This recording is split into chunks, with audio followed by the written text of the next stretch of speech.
Bonjour et bienvenue à tous.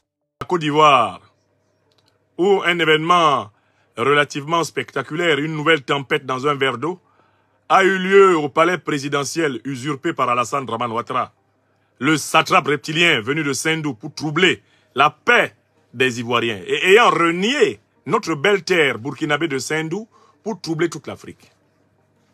Ouattara Dramane a chassé comme du poisson pourri son secrétaire général, le fils de la Côte d'Ivoire venu du Sénégal, Abdourahmane Cissé.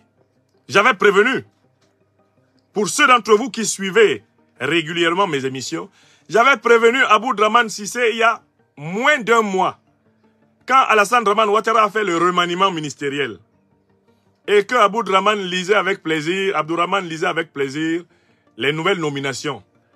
Avant de commencer, n'oubliez pas de vous abonner et d'activer la cloche de notification pour ne rater aucune de nos prochaines vidéos. C'est parti. Étant heureux d'être inamovible, j'avais fait une émission ici, en mode humoristique, où je faisais dire à Alassane Dramane Ouattara: mon petit Sénégalais, il faut faire attention. Ça va, je vais te surprendre un matin. Il faut faire attention avec moi. Il faut faire attention. Est-ce que c'est vrai ou est-ce que c'est faux?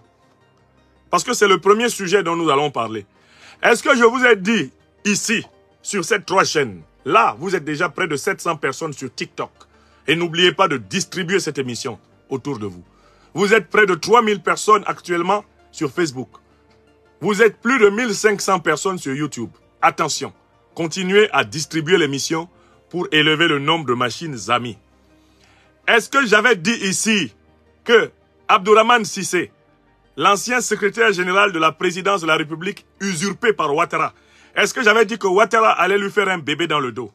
Est-ce que j'ai dit ça? Il y a un mois, parce que si vous ne vous souvenez pas de cela, je serai obligé d'aller chercher l'émission où je faisais dire à Ouattara: mon petit Cissé, il faut faire attention à moi. Je vais te poignarder dans le dos, mais on rigole pas avec Ado. Ado, il est ingrat envers tous ceux qui lui rendent des services. J'avais dit ça ici, oui ou non? Mes amis à moi, vous, mes témoins dans ce siècle, écrivez. Nyamsi wa Cameroun, wa Côte d'Ivoire, wa Mali, wa tout ce que vous voulez, wa Africa, avait dit qu'Alassane Dramane Ouattara allait faire une crasse à Abdourahmane Cissé. J'ai dit ça, oui ou non? Non, et puis je m'en souviens, c'est il y a un mois. L'émission est là, quelque part. Si vous voulez, je vais découper la partie. Et il semble que Abdourahmane Cissé faisait partie de ceux qui regardent mes émissions, mais il n'a pas pris ça au sérieux. On dit que le jour qu'il a vu ça, il avait trop rigolé. Il a trop ri. Il a dit, mais ce philosophe-là, il devient fou. Moi, le super secrétaire général de Ouattara, l'enfant le plus intelligent que Ouattara ait pu trouver au Sénégal pour le placer en Côte d'Ivoire à ses côtés, comment on peut dire que moi, là, je peux être remplaçable? Je suis irremplaçable, je suis inamovible, je suis vigoureux, je suis puissant, je suis viril. Comment le président peut me chasser? Le président m'appelle mon fils. Mon fils Abdourahmane. Ouais, Abdourahmane, quand il n'est pas là, mon cœur chauffe. Abdourahmane. Matin, midi et soir. Abdourahmane. Il avait fini par croire. Comme on dit chez moi à Douala, lui aussi il avait cru. Donc tu avais cru. Hein? Au marché central, à Douala, on dit donc tu as cru. Tu as cru. Je disais ça ici. Ce jour-là, vous rigoliez. Rigolons encore. J'avais dit, Abdourahmane Cissé, il est content. C'est lui qui lit les noms des nouveaux gouvernants. Les nouveaux gouvernements, là, c'est lui qui lit. Il ne sait pas qu'Alassane Ouattara lui prépare une planche savonnée glissante avec au moins 3 pots de bananes. Et au bout, un rocher sur lequel sa tête va cogner quand il aura fini de glisser. Je lui avais dit ça. Je lui avais dit ça. Tous ceux à qui j'ai dit qu'Alassane Dramane Ouattara allait leur faire ça dur, cela est arrivé par la grâce du Tout-Puissant, donnant la preuve que votre serviteur ne parle pas en vain. Parfois, je dis mes choses dans la blague du téléphone rouge. J'attrape le téléphone rouge, je dis ça dedans. Ce n'est pas parce que je dis ça dans le téléphone rouge que je n'ai pas sérieux. Le téléphone rouge pratique le principe du pleurer-rire. C'est-à-dire qu'on dit légèrement des choses graves. On dit des choses graves avec une certaine légèreté. C'est-à-dire que par le détour de l'humour, on dit ce qui sera toujours. Le téléphone rouge est un moment sacré. Prenez-le très au sérieux. Écoutez le téléphone rouge avec autant d'attention que vous écoutez les émissions analytiques, ou même que vous lisez mes livres. Parce que le téléphone rouge s'adresse à toutes les intelligences d'une manière autre. Et, me dit-on de plus en plus, extrêmement succulente. Parce que partout où je suis allé dans le monde ces derniers temps, les gens m'ont dit que les téléphones rouges sont des moments sacrés qui se partagent en famille. C'est-à-dire que la famille se réunit et puis on place un téléphone rouge et on se détend. Et l'intérêt ici, c'est qu'on se détend en apprenant des choses qui sont utiles pour tous les gens. Donc, quand j'ai pensé à parler aux conditions dans lesquelles Abdourahmane Cissé a été débarqué, j'ai pensé qu'il fallait commencer par cette chose essentielle dans la pédagogie qui s'appelle la répétition. Et c'est vous qui êtes mes compagnons dans cette pédagogie. Car si j'ai dit une chose, quand je rappelle que je l'ai dite, et que vous vous rappelez que je l'ai dite, nous évoluons ensemble, on avance ensemble. Ce qui arrive à Abdourahmane Cissé ne peut surprendre que ceux qui n'ont pas suivi mes émissions. Ceux qui suivent mes émissions savaient que Abdourahmane Cissé devait être placé sur le séchoir par Ouattara. Très bien. Maintenant, pourquoi Alassane Ouattara se débarrasse-t-il d'Abdourahmane Cissé? Quelles sont les vraies raisons de ce limogeage? Je pense qu'il faut au moins trouver 3 raisons au limogeage d'Abdourahmane Cissé. Je dis bien 3. Et je laisse la plus croustillante pour la fin, parce que je vais donner la parole à la fin au grand investigateur ivoirien, Chris Yapi, qui nous a révélé le poteau rose.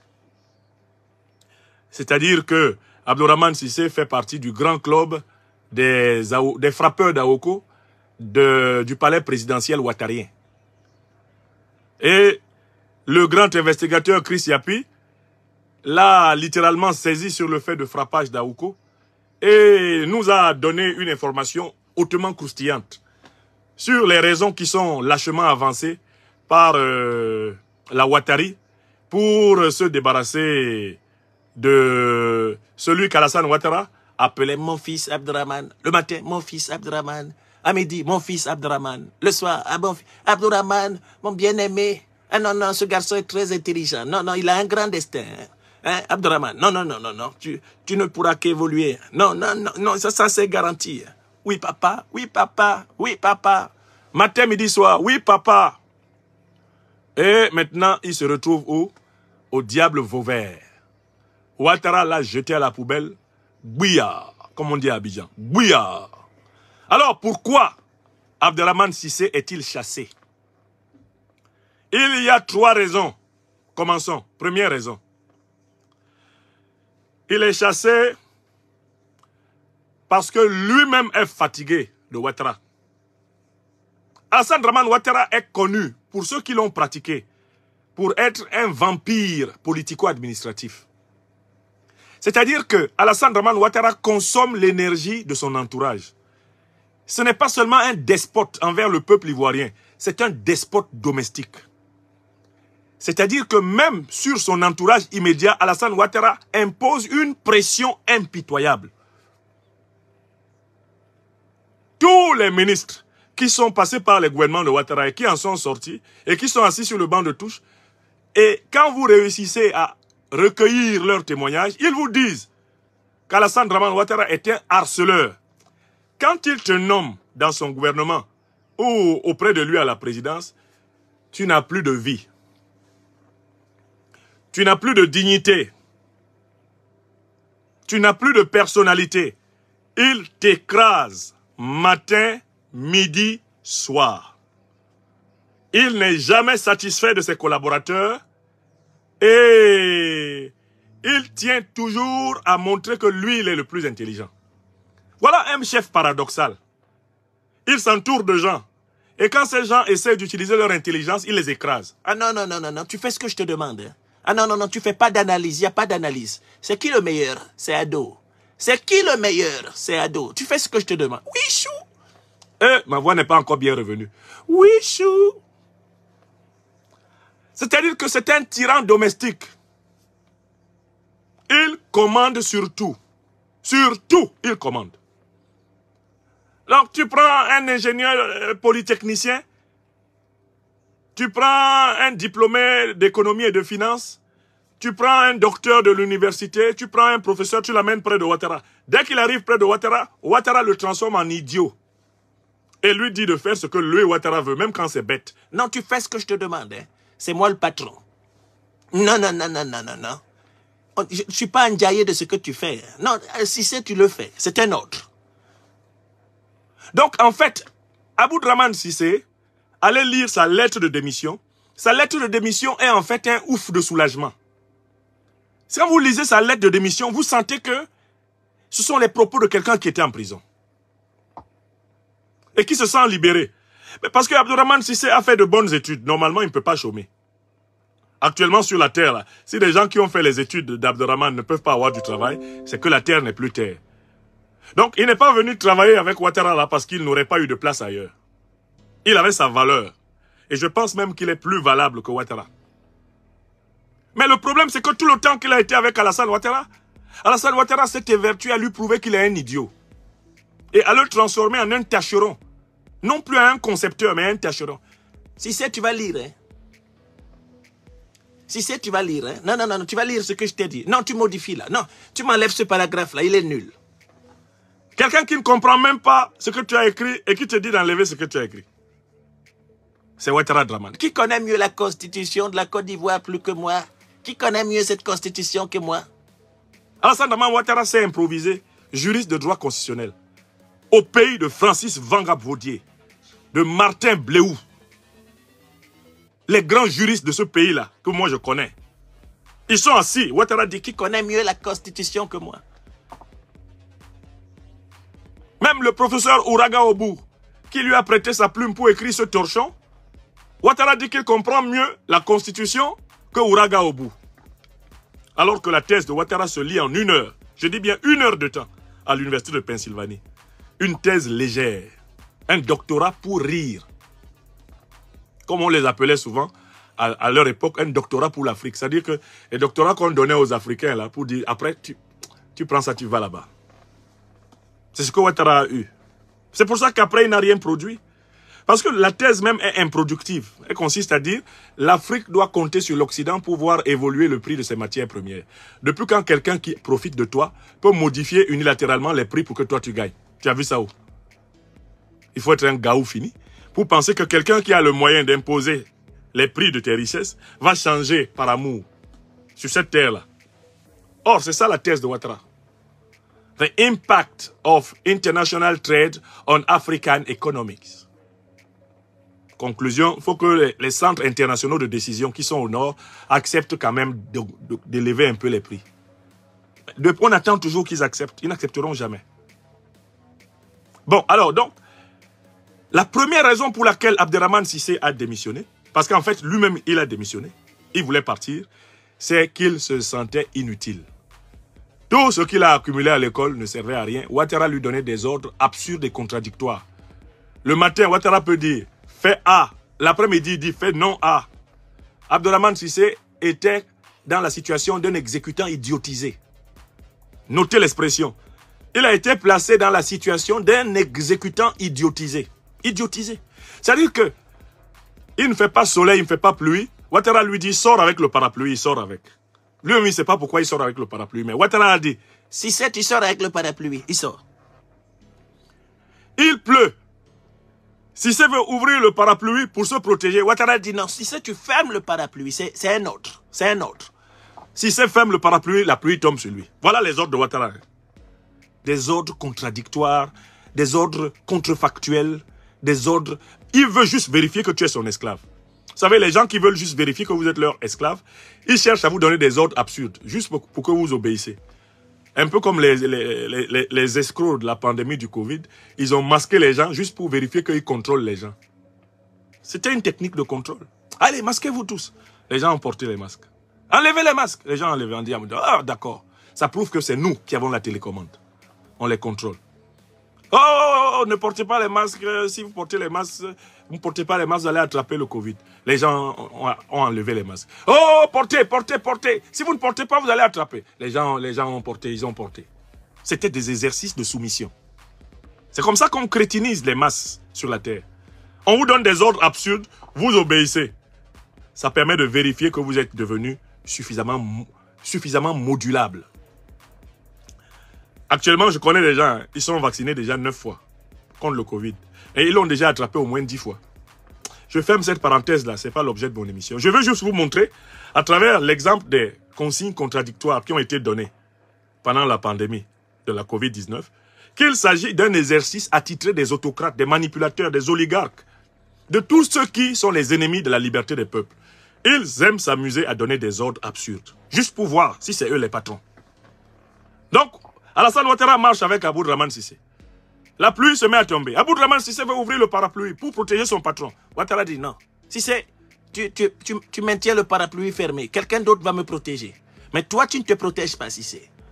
La pluie s'arrête. Un faible soleil apparaît. Sissé veut ranger le parapluie. Ouattara dit, Sissé, maintenant, tu mets le parapluie. Bon, je vous donne un autre exemple très intéressant. Ça s'est passé à Bissau. Entre un généralon que nous avons appelé depuis cette époque-là, Guterres Madi, et son patron venu de Paris. Le patron enlève la veste et donne l'ordre au vassal. Vas-y, tombe tes vestes. Allez, vas-y, magne-toi. Magne-toi, Oumaro. Mon petit Oumaro, magne-toi, enlève ta veste. Voilà Oumaro qui se déveste. Tu es dans ton pays. Tu es le président de ton pays. Tu accueilles quelqu'un. Lui, il décide d'enlever sa veste au milieu de la foule. Et il se retourne pour te dire d'enlever aussi. Et tu ne comprends pas que ce qu'il veut vérifier là, c'est que tu es son vassal. Et il veut que ton peuple voit très bien que c'est lui qui est ton patron.